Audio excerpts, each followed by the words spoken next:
So what's my topic? It's really data privacy 101. So I'll give you the basics. I think for some of you might have already have an idea on what data privacy is, but I'll just give you kind of a rundown on it and probably just give you a couple of more inputs, about it. And since I'm also doing security, I can somehow relate it in terms of security. So you have the right mindset, the right probably tools, and the right knowledge to protect your own data privacy. Okay, so it's just my bio. I think Diane already mentioned this about. I also teach actually in Isaka for our CISM course, and I also teach part-time in College of St. Benil teaching data privacy. So where did it all start? So magtataka kayo, where did privacy came all about? So actually it started from this. So I think every one of you might recognize what this is, but it's actually a camera. However, now kasi mga cameras would be probably using your own camera phone to take pictures and put it in Instagram, right? But before, this was like, what a camera looks like. And actually, sometimes it might be even bigger than this. So why camera? So ito yung story niyan. So in the turn of the century, late 1900s, so there was a wedding actually, a very kumbaga famous wedding kasi they are the alta sociedad, they're the who's who in the society before. So what happened there? So apparently there was a wedding, of a son and daughter of politicians, a senator from Delaware and an associate justice of the Supreme Court in Boston. So kinasal yung anak nila, but the problem was that because there are cameras, so people took pictures, of that specific wedding that should have been private kasi it should have been a very intimate occasion. Kaya lang since may camera, so they took pictures. So parang sinasabi ni Samuel D. Warren, which is an associate justice, and si associate justice Louis de Brandeis, sinasabi na uy, dapat hindi yan. Hi, dapat, sir. Sorry. Hello po. Are you sharing slides po? Yes, I am. Sorry. Kindly share your screen po, sir. I'm very sorry. I thought I was already sharing. Sorry about that. Okay, I think I did. I'm very sorry. Nagpapakita na pala ako. Wala pa pala. I'm very sorry about that. Don't sorry. worry, sir. Okay lang po. Oh, I see. So repeat tayo. Repeat. Sorry. I thought I was already sharing it kasi I flashed it. I'm very sorry. Thank you po. Anyway, so this is me. At least how I look. This is my company. This I mentioned earlier. So again, I said where did it all start? And this is the camera.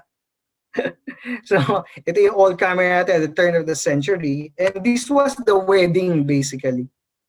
So this is the bride and the groom. Now, let me see. Can you see it now, right? So the buzz was, there was a wedding, a high-profile wedding, but people kind of took pictures, of that wedding, which they dapat intimate siya, pero they still took pictures, they still did it. Now, fortunately, yung parents ng mga kinasal are associate justices of and a senator of the Supreme Court. There was a senator and an associate justice. So sinasabi nila dito is that people or individuals should have the right to privacy. So ano ba yung right to privacy? Ang pinakamaganda example niya is that if you're at home, right? Remember your house, your room is actually your sanctuary.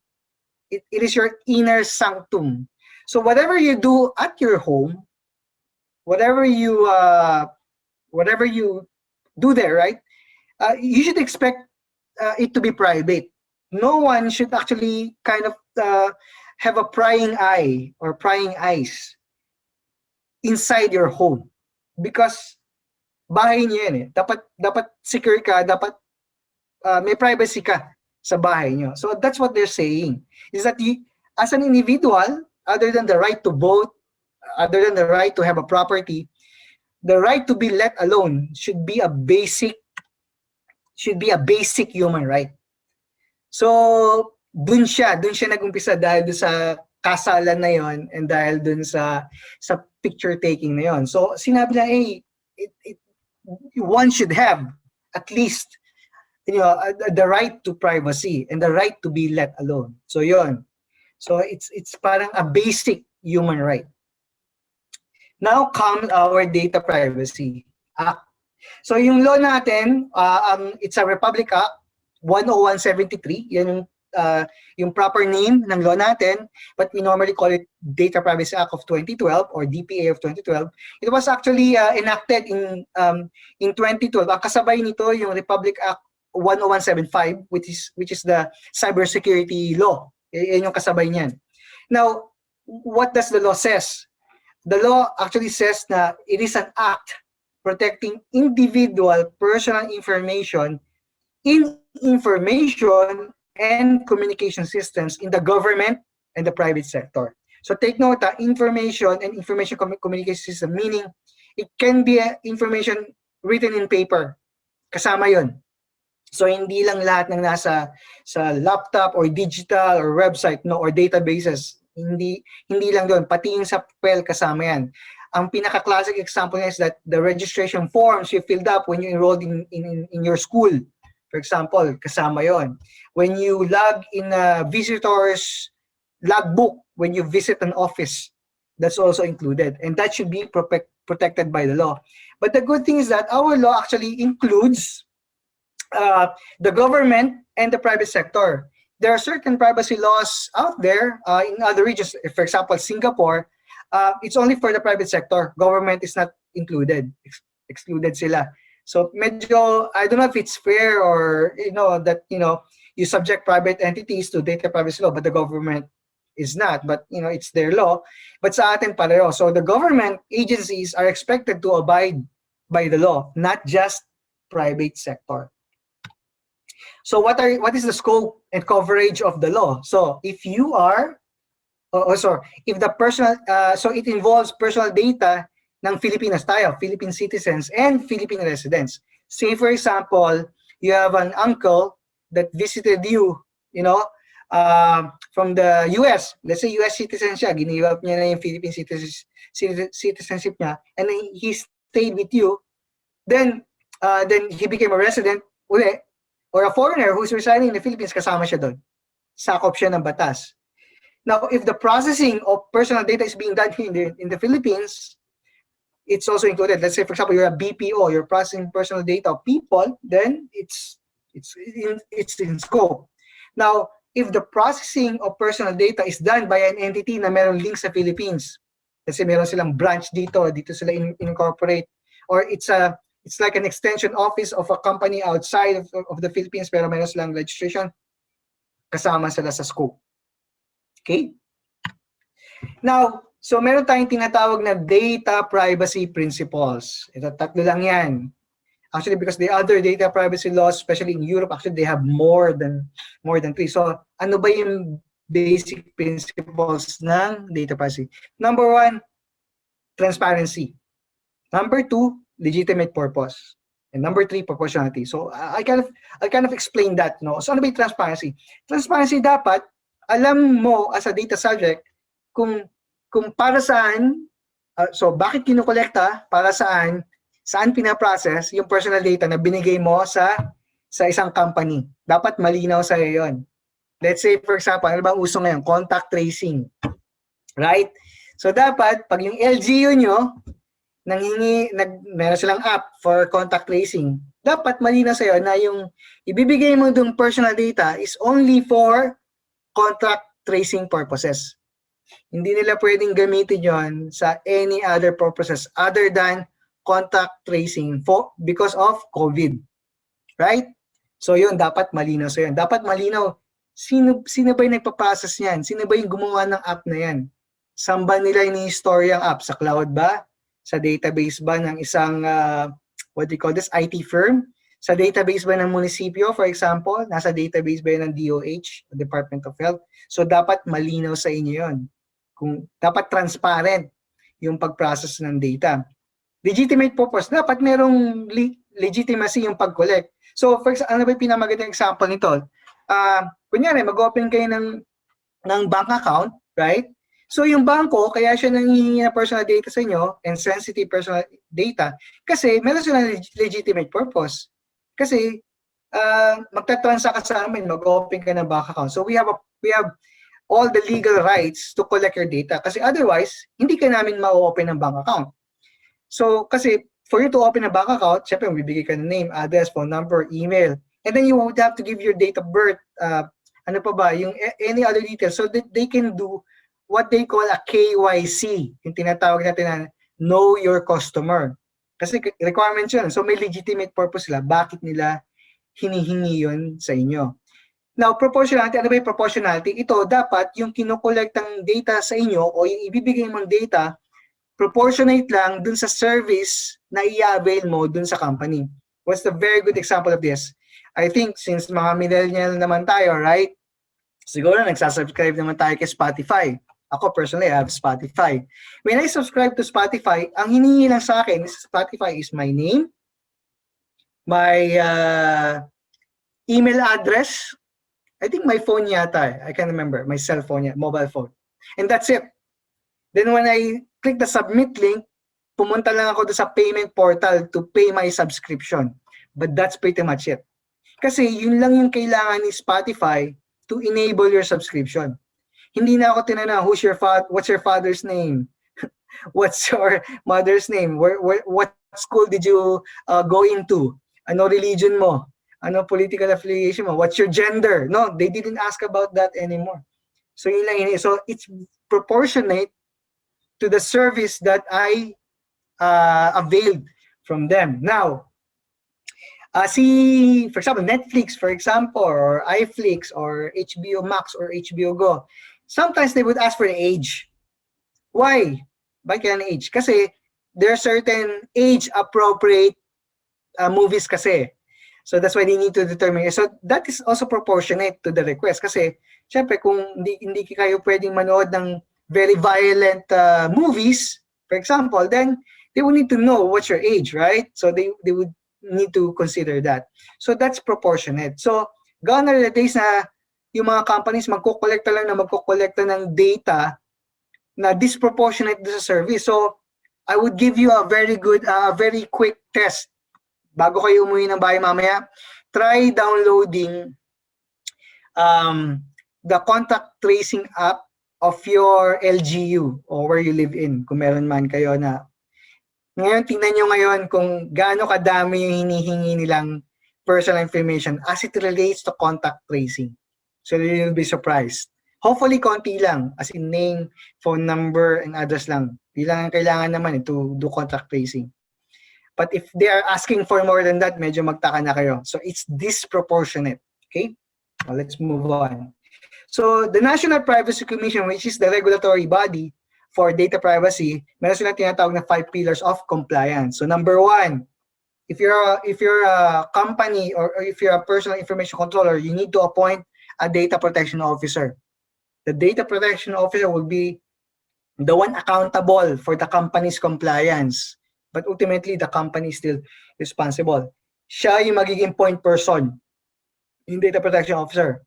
Now, the DPO then should need to conduct a privacy impact assessment dun sa company.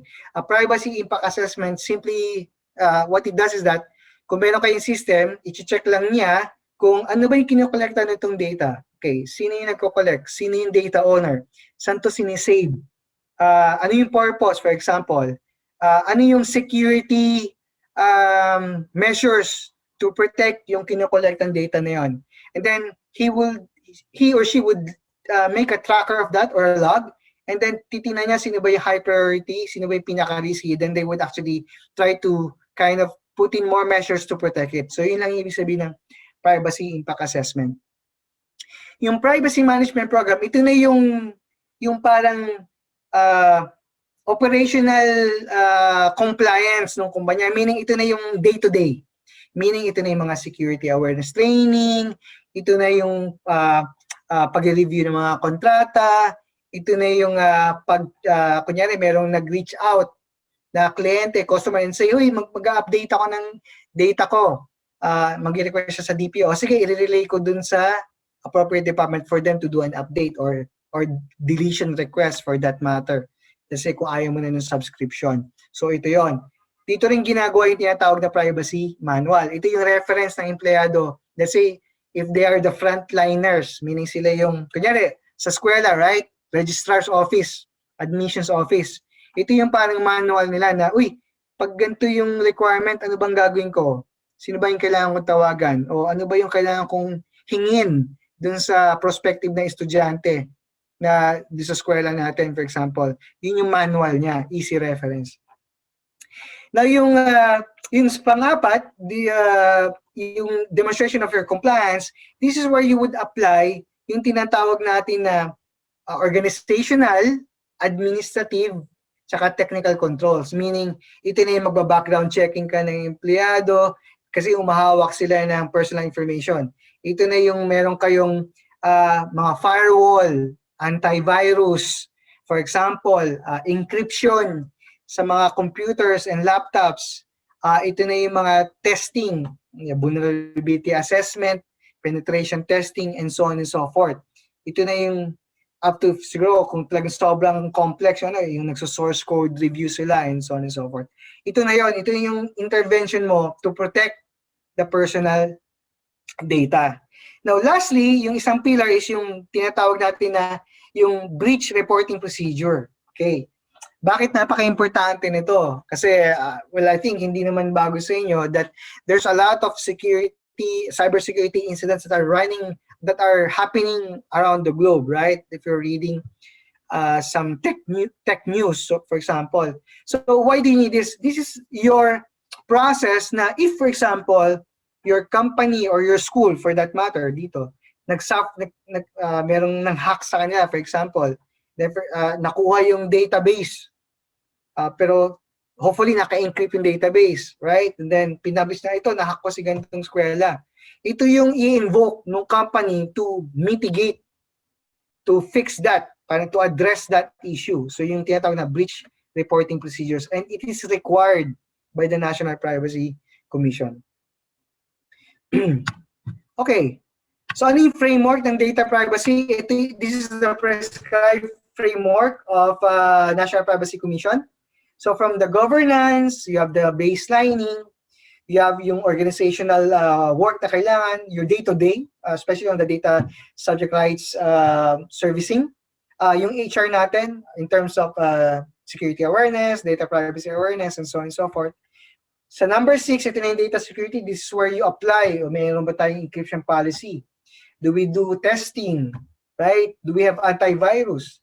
Do we have our own security group? Dito yon. Third party, if the company is outsourcing some work, secure ba sila? Are they data privacy compliant? Dito yon. Breaches. Yung company ba natin, dapat meron tayong security incident management process. Kasi what if ma-breach na tayo, knock on wood, right? Alam natin kung anong gagawin. Madidetect natin siya. Mako-contain natin siya, and mariremediate natin siya or fix. Dito yon. And then si NPC kasi, if you're a DPO, you're required to actually submit annual reports kay NPC for your security incidents. Now, so for data privacy, you're required to do privacy impact assessments on new projects, existing projects, and so on and so forth.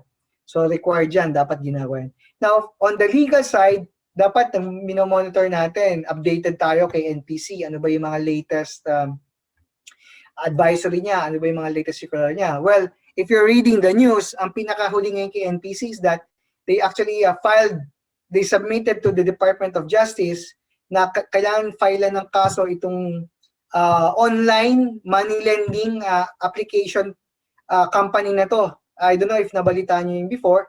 So, ang nangyari is that, magda-download ka ng app, pwede kang mangutang, microloans lang naman dun sa kumpanya. Kaya lang, the problem was, the mobile application itself, sobrang intrusive na meron siyang access dun sa address book ng phone mo. So, ang nangyari is that, and marami na-complain, about 683 of them, if I'm not mistaken, nung hindi na nakakabayad yung tao, ang ginawa nung mga staff nung kumpanya na yon is either tinext niya or tinawagan niya yung mga tao doon sa address book at sinabi na, hey, etong si Juan de la Cruz o to si Karen Batong Bakal, for example, manunuba to, may utang siya sa amin, and so on and so forth. So, pinahiya niya yung mga may ganong utang. Pero actually, ang mali doon is that hindi na dapat ginawa yun kasi that is against the data privacy kasi unauthorized processing yun. So yun, check out Facebook and the website of data of National Privacy Commission data to check that out. So yun, it is a very recent yun. I think Thursday lang lumabas yun or Friday if I'm not mistaken. So yun, so dapat updated kami as a data protection officer for such issuances. And also, regulations across the globe kasi baka it impacts our company. So dapat updated din tayo dyan. So ano ba yung data protection officer? So this used to be my role before. I'm one of the pioneers basically of as a pioneer DPO in the Philippines. So ano ba yung data protection officer? So number one, required siya ng law. Ito yung mga requirements required siya ng law. And the other thing is that kung DPO ka, if you're appointed, dapat organic ka sa organization, meaning empleyado ka, or if consultant ka, ang nire-require ng batas, 2 years dapat may kontrata ka sa kumpanya. Importante kasi yung data protection officer. Why? Because he or she is the one accountable for the privacy program of the company. Siya yung mag-oversee, siya yung mag-start, siya yung mag-implement nun. And then, he or she is the single point of contact or focal person of National Privacy Commission. If there was a breach, the NPC will not call the president of the company, no. He will call the DPO. Now, the DPO must be familiar with the organization kasi and the reason with that is that you should know what personal data does your company collect. That's why you are doing the PIA. And then the DPO must be supported by your senior management, by the business units, and by the groups.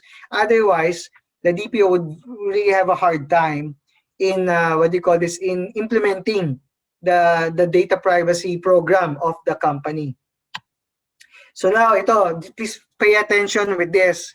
This is very important. That's kasi this all affects us, right? Because we are data subjects. So ano ba yung personal information? What is that?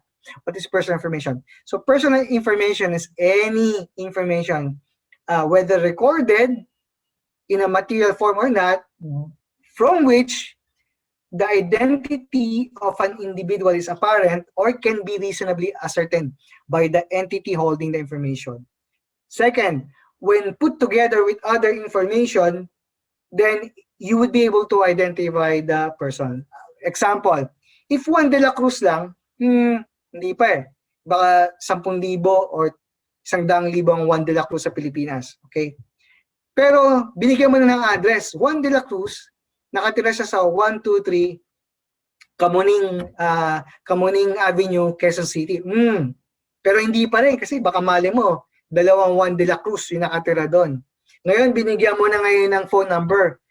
0999 for example lang, 1234567. Ayan, medyo na narrow down mo na. Medyo pwede mo na ma-ascertain yung tao. Ito yung name, ito yung address, ikaw nga yan, ikaw nga si Juan de la Cruz. Pag sinamahan pa ng email, medyo mas nanarrow down na yung tao, di ba? Parang mas na-filter na.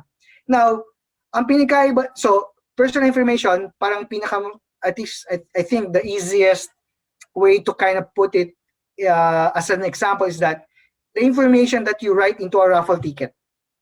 That's the simplest sample of personal information.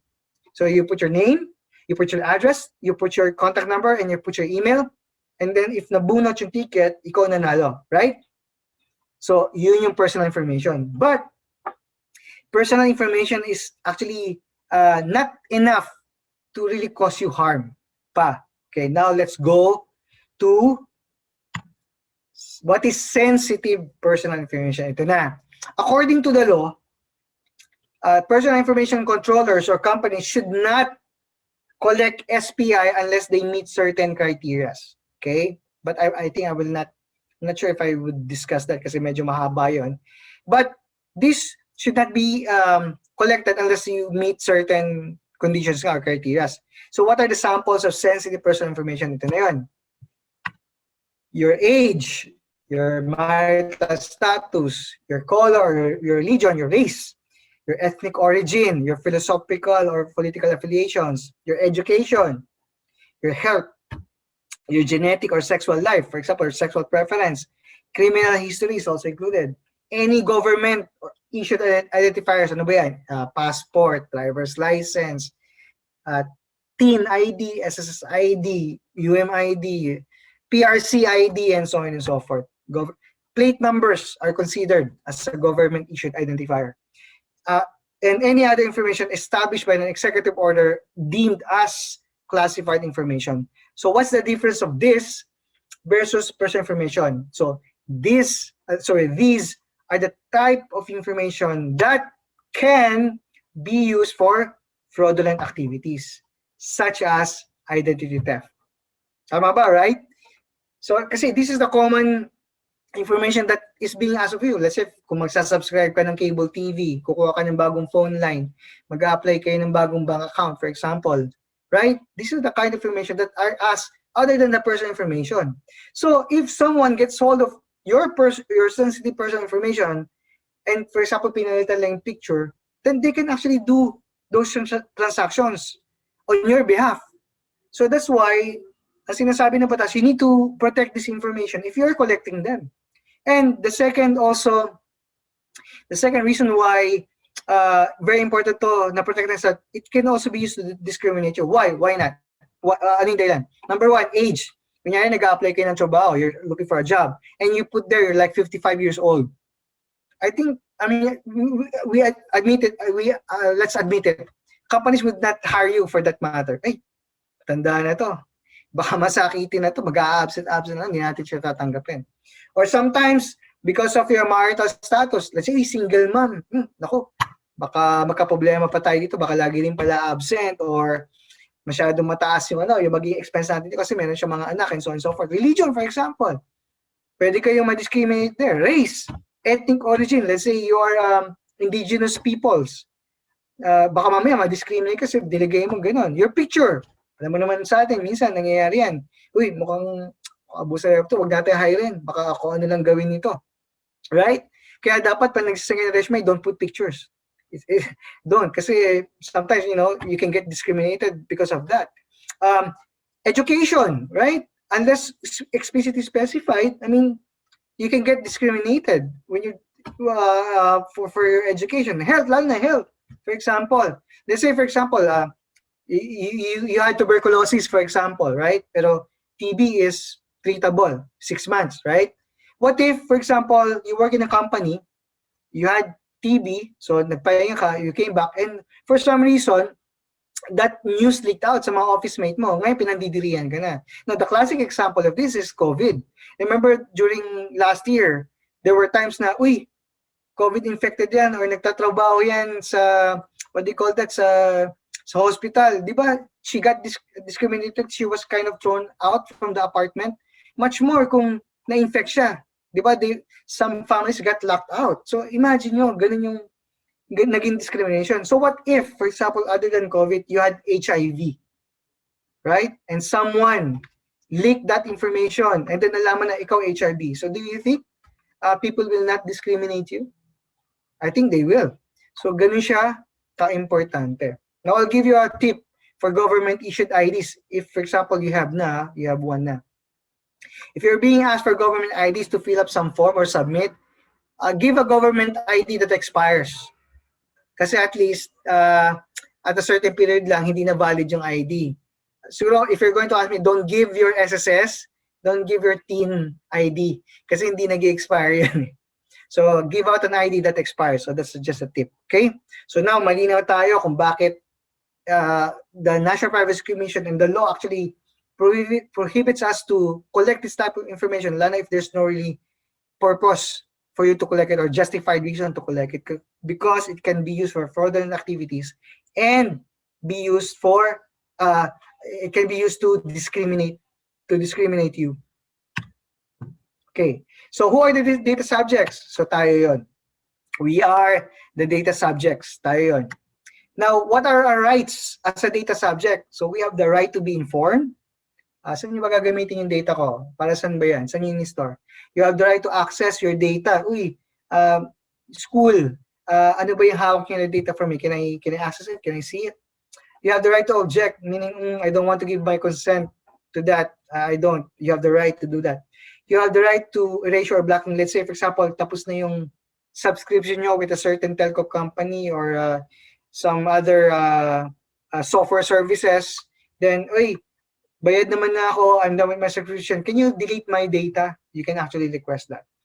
You have the right for damages just in case na violate yung rights nyo because you have the right to complain kay NPC if you felt that you have been violated. Ang sample ko kanina is that payment mobile lending app.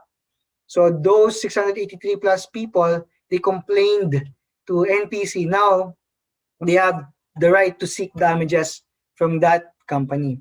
Now, you have the right to rectification of your personal data, meaning kung mali spelling, then you have the right to correct it. Mali yung birthday, for example, dapat ganitong year, then you have all the right for correction or rectification. And then lastly, you have the right to data portability.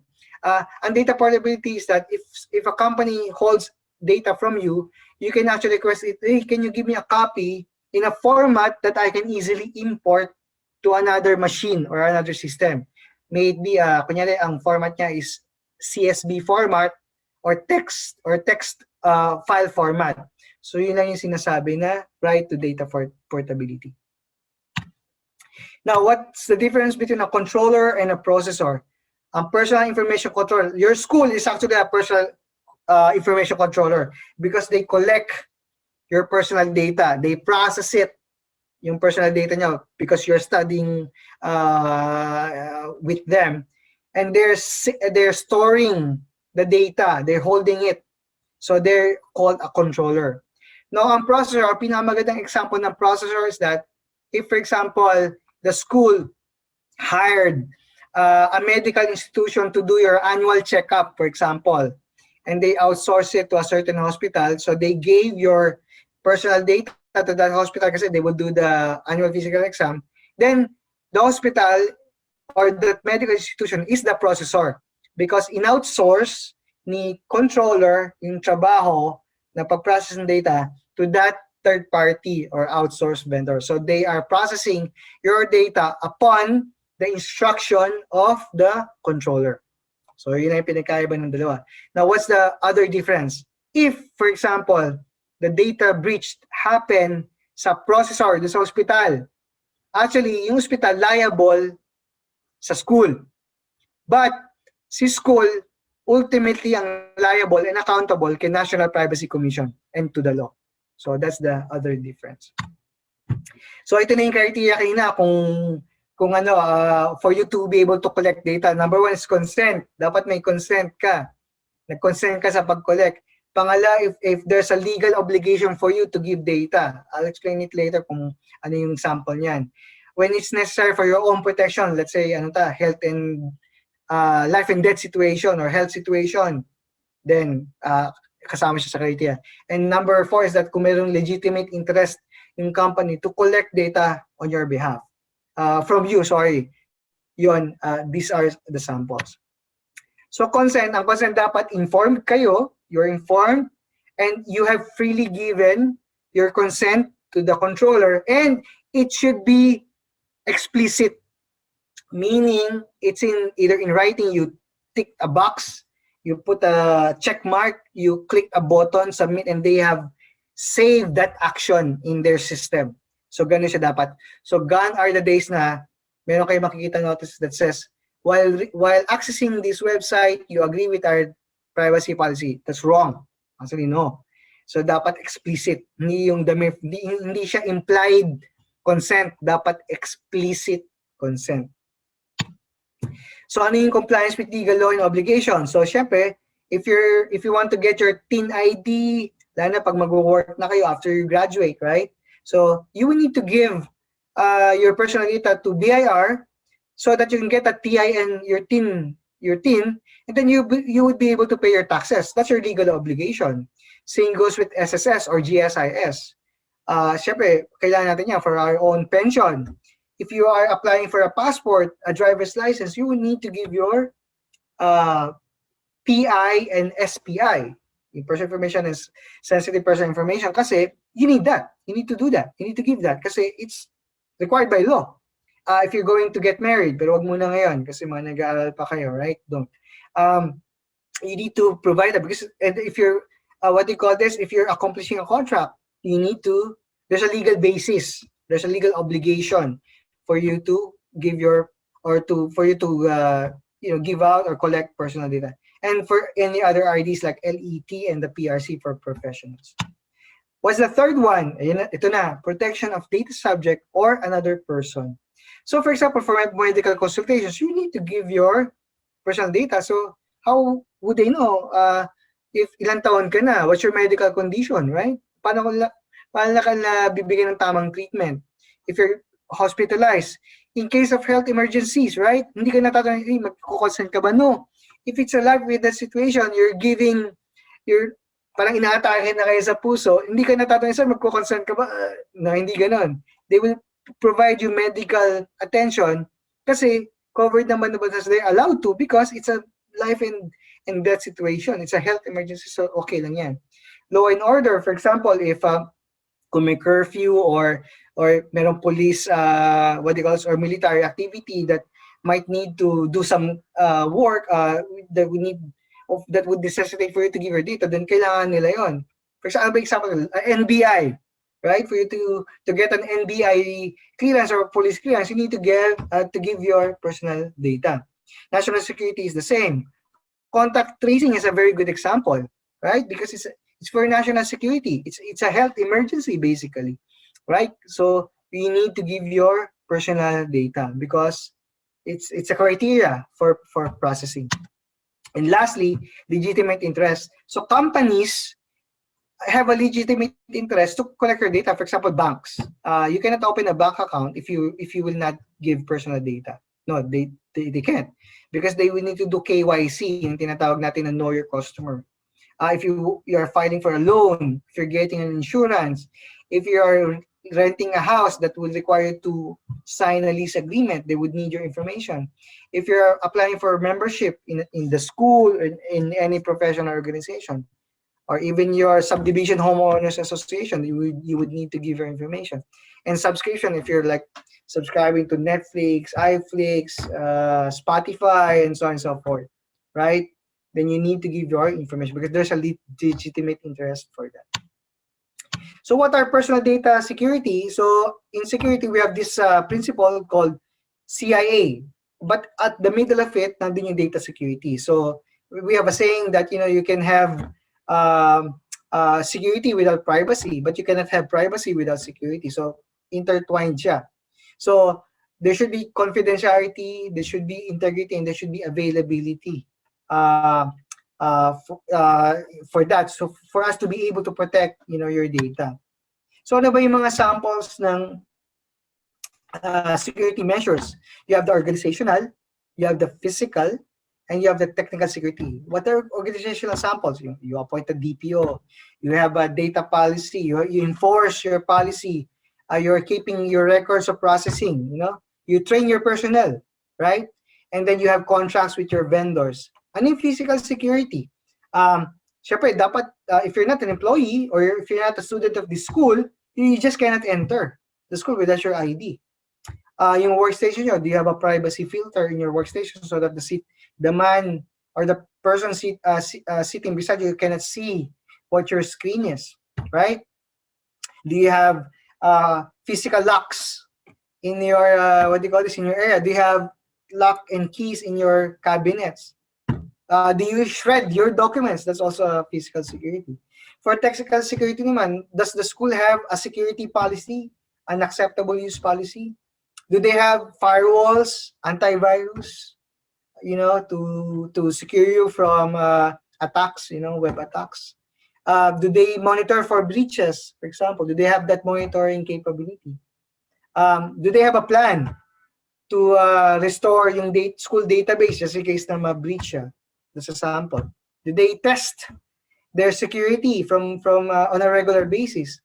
At the simplest level, do they encrypt their laptops, For example, the school registrar or the admissions people, are their desktops encrypted, yung hard drive, or yung mga thumb drives, the portable drives? Are they encrypted if they storing what do you call this?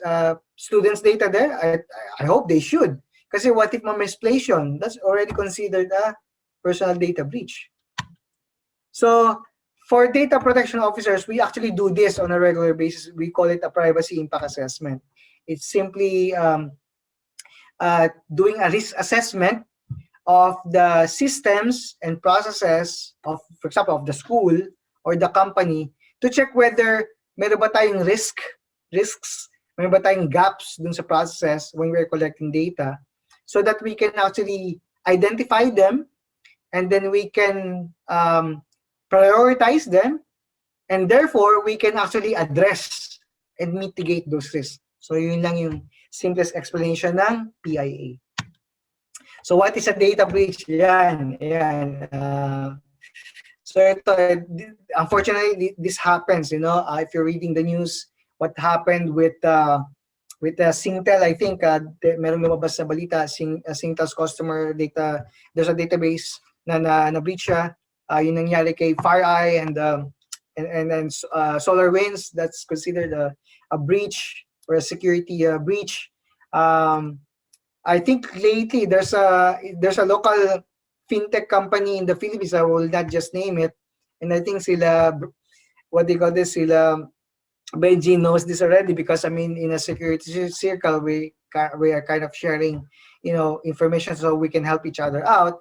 There's a fintech app that was na-discover meron siyang breach, and the number of records that was breached is about 3.3 million. So medyo marami siya. Just research it na lang. It's very recent. So what is a data breach? So a personal data breach is that someone had unlawfully accessed what do you call this, altered a personal data, that what do you call this, that affected yung CIA triad natin, na-affect yung confidentiality ng data, na-affect yung integrity ng data kasi there was alteration. Confidentiality meaning unauthorized person yung nakakuha. Hindi siya dapat niya makita yun, hindi niya dapat ma-access. And availability meaning the data was lost. Therefore, if you need it, you cannot access it. Now, in the law, the National Privacy Commission requires the personal information controller to actually report the data breach within 72 hours. Lalo na if, for example, so there are criteria. Number one is that kung merong na-involved na sensitive personal information. And then, the person who got the information is unauthorized.